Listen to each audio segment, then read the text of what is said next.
I have a pretty stock Quest 3 here, and some of you somehow found out that my birthday just happened and sent me some stuff to set it up with. So let's try making your accessory Quest setup, I guess. Small sharp unboxing knife. This was actually a Christmas present from one of you last year, 2 years ago. I'm not even sure what's in all these boxes, so let's find out real quick. Safety first, you know from years here on the channel, we started with an actual, what I would call kind of a small sharp unboxing knife, and all of you kept sending me more and more. Oh, I will need a set of controllers. We've got a charging battery pack. I don't know what we're gonna title this video. This might be weird, this might be birthday, this might just be your accessories that you all chose, but I have a funny feeling because I feel like I remember someone talking about these. This one is not something we're gonna get super excited about. Hopefully this one is. This is compatible Quest head strap battery. I don't know. Some kind of a Quest battery strap. This one came in the package and somebody ripped it open, so I already know. This is that Meta facial interface I'd wanted to check out for a while. It's all open. I rarely use an interface. When I do, it's when I want complete immersion. So I use my Oblit custom one that was made for my face. Or if I'm like exercising and stuff, I want the airflow. I don't use one. This is supposed to be like a halfway. It still gives you more grip on your face, but also lets air and light and everything travel through. Interesting. This thing is so sharp. I say that and then I struggle to cut through the tape. And a protective front cover. So yeah, this is almost a full setup here. We'll find out together. All right, let's put this thing away and let's trick out this Quest. So we're not gonna need a stock facial interface anymore. It's already missing the head strap because I get rid of those elastic straps as fast as I can. So let's see what we got for a head strap first. Boom, boom. All right, oh, I recognize this battery. I kind of remember a strap like this. Have I seen this strap before? I feel like this looks familiar. One of the sides of this thing doesn't want to stay in. Man, I don't know much about whatever strap this is, but it feels like it is priced very cheap. And I might have just broken it. That takes me back. We used to break straps all the time. We have some kind of a weird head strap. I don't actually know who it's from. For Meta Quest 3 Elite strap. Man, this is a weird design. Oh, well, you'd think after everything I've reviewed, nothing would surprise me anymore, but still, somehow you figure out a way. This is the side here. This piece slips off, so then this can hook in here, and then that hooks together, so then this can then hook to your Quest. That is janky. Janky round two, other side, same routine. And then the battery, which feels very much like an Afterthought, slips on here like this.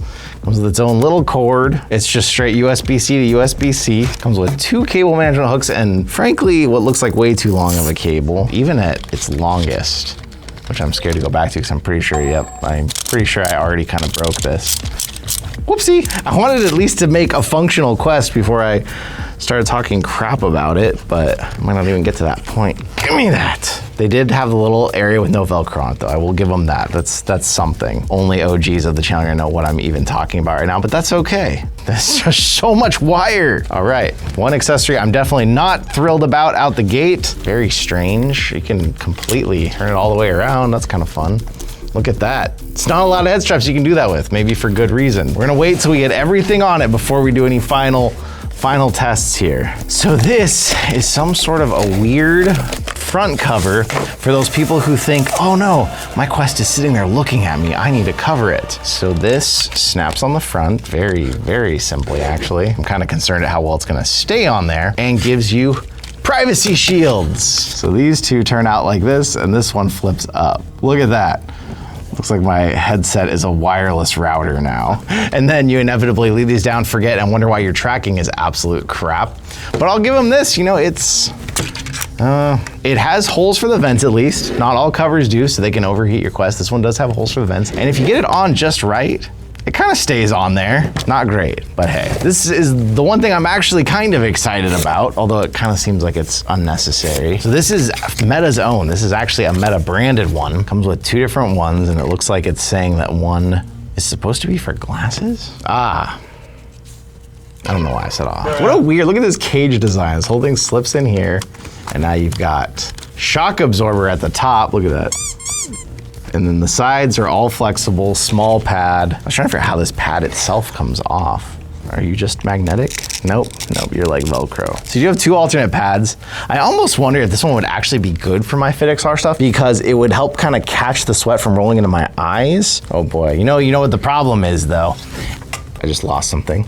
Oh no, the side of this just fell off somewhere. Oh, hey, what the heck? We're off to a great start here. So this should go, and it should slide. Ah, okay. There we go. Obviously, this head strap is not the head strap I'm going to use with this long term, but what I was curious about with the facial interface was would I like this for FitXR because it would kind of keep some of the sweat out of my eyes because it's almost like putting like a headband on. But the problem is what I also like about not having a facial interface is you can get your lenses really close to your eyes, and this is kind of stopping me dead. Like there's a long space in here in between my eyes and the lenses, so I'm losing that little bit of extra field of view I usually appreciate by getting my eyes closer to lenses than you're really supposed to. But there's not really anything that can be done about that because the shock at the top at least lets you get close, but these side arms, they can't be shortened. Weirder and weirder. And Dobby here has Quest 3 and 3S charging for us for our controllers. Oh wow. I've gotta say, this is the first time I think I've ever seen a whole battery door with the battery built in to it. So somehow I'm gonna manage to shove this whole thing inside my Quest at once. And then the port, the USB port, I have seen pictures of this, so I kind of knew this is how it worked. For some reason I thought it was like a hard plastic. It's like a jelly. Here, see, it's like a gel. That fits in to the USB-C. So then in theory, it's just gonna hook into the controller. We're gonna have these 2 little tabbies. At any time you wanna charge your controllers, you can pop open the gel here and shove your splitter into each controller to charge it up. Man, this definitely is turning into a weirdest Quest 3 accessories video very quickly. It even feels weird. This rickety head strap and what it's doing so strangely adds to the fact that this just feels, it feels very undone. This feels very prototype all of a sudden with the way this whole thing looks, so this is just funny. Well, as with all things on this channel, we are gonna be thorough. I am going to spend time playing with this now monstrosity we have created together, and I will install these newest set of controllers real quick though and show you what they actually look like and then mess with these too. But these have got a 500 milliamp hour battery in each, which is pretty small for controllers, but their theory is you're gonna plug these in pretty frequently and keep them charged up all the time. That's if they believe anyone's actually gonna keep these. So let me go get a set of controllers, let me get these installed, we'll be right back. I'm wondering, is this thing really just gonna be able to go straight up in? Like, this is such a weird design. It's kind of defying logic to me how this would work, because like you normally when you put it in the bag you have to shove the battery way in and over, and so it's very weird to think that this thing could somehow go in and do that. I guess it's because it has this little contact point that is flexible, but it just doesn't seem like logically if you have to shove a battery and turn it and then put the door on, it shouldn't be, you shouldn't be able to do this in one motion. They are showing, they are registering, they work. Just really gotta get this thing back in here, otherwise this is gonna be super annoying. Wait, did I somehow ruin it already? Get back in there. What a horrible mess of a headset we have created. All right, well, thank you to those of you who sent me your weirdest, strangest accessories, and we have a fully decked out functional headset. What happens if I put these down? Ooh, maybe I'll try and grab a shot of that, hang on. My controllers are either updating or these are the wrong controllers. So if I put these down, it still sees, because they are transparent, it's just very blurry and stuff. So if your major concern is privacy, it's not fully blocking, it's just kind of blocking it. But I feel like a problem is the headset's still trying to track right now because these are here, and it's just failing miserably because it's having a very hard time seeing. So something about these is kind of fun in a stupid way to me, so I don't have an answer for that. I do feel like you could hit them, they stick out quite a ways. You could be playing and accidentally whack them when you normally wouldn't have. Taking silly accessories seriously. Maybe that'll be the title of this video. All right, I'm gonna take this thing away and play with it, and we will come back.